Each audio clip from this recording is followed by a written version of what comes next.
Hi friends, இன்றைக்கி நம்ம movie review சேனலில் எந்த மூவியை பற்றி பார்க்க போகிறோம் அப்படின்னு கேட்டிங்கன்னா, இன்றைக்கி கவின் சமீபத்தில் நடித்த படம் தான் கிஸ். இந்த படத்தோட ஒன்லைன் ஸ்டோரி தான் அப்படின்னு படத்தை பற்றி பார்க்க போகிறோம். இதோட ஒன்லைன் ஸ்டோரி அப்படின்னு நம்ம ஹீரோக்கு வந்து பார்த்திங்கன்னா லவ்வே பிடிக்காமல் மேரேஜே பண்ணிக்காமல் அவர் லைஃப் முழுக்க சிங்கிளாகவே இருக்கணும்னு ஆசைப்படுறாரு.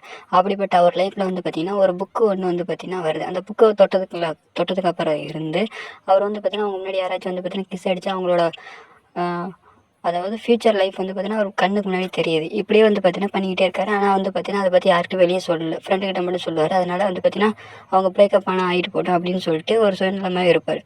இப்படிப்பட்ட அவர் லைஃப்பில் வந்து பார்த்திங்கன்னா ஒரு லவ் வருது. அந்த லவ் வந்ததுக்கு அப்புறத்துல இருந்து அவங்கள வந்து பார்த்திங்கன்னா லவ் பண்ணி அவங்களும் கிஸ் பண்ணிக்கிறாங்க. அப்போ கிஸ் பண்ணதுக்கப்புறம் அவங்களோட லைஃப்பும் வந்து பார்த்திங்கன்னா அவருக்கு தெரியுது. அப்போ வந்து பார்த்திங்கன்னா ஹீரோயின் இறந்து போகிற மாதிரி கண்ணுக்கு தெரியுது. அப்போ அதை வந்து தடுத்து நிப்பாட்டணும் அப்படிங்கும்போது இதுக்கு என்ன பரிகாரம்னு போய் ஒருத்தர்கிட்ட கேட்கும்போது, நீ பண்ண தப்பில் நீ தான் சரி செய்யணும், நீ இப்போட ஜென்மத்தில் வந்து நிறைய தப்பு பண்ணியிருக்க, அதுக்கு பலன் தான் இப்போ அனுபவிக்கிற அப்படிங்கும்போது அதை நீ இப்போ பண்ண பிரிச்சியில் அந்த பாவத்துக்கெல்லாம் நீ இது வந்து பார்த்தீங்கன்னா பரிகாரம் தேடிக்கிட்டீங்கன்னா இதுக்கு வந்து ஒரு முடிவு இருக்குது அப்படின்னு சொன்னால் இவர் பிரித்து வச்ச எல்லா லவ்வையும் வந்து பார்த்தீங்கன்னா இவரே சேர்த்து வச்சிடறாரு. சேர்த்து வச்சதுக்கு அப்புறமேட்டுக்கு வந்து பார்த்தீங்கன்னா இவர் ஹீரோடையே சேர்ந்தாரா இல்லையா அப்படிங்கிறத மீதி கதை. இந்த கதை வந்து பார்த்தீங்கன்னா இந்த தேட்டரில் இந்த படம் ஓடிட்டு இருக்குது, மறக்காமல் போய் பாருங்கள்.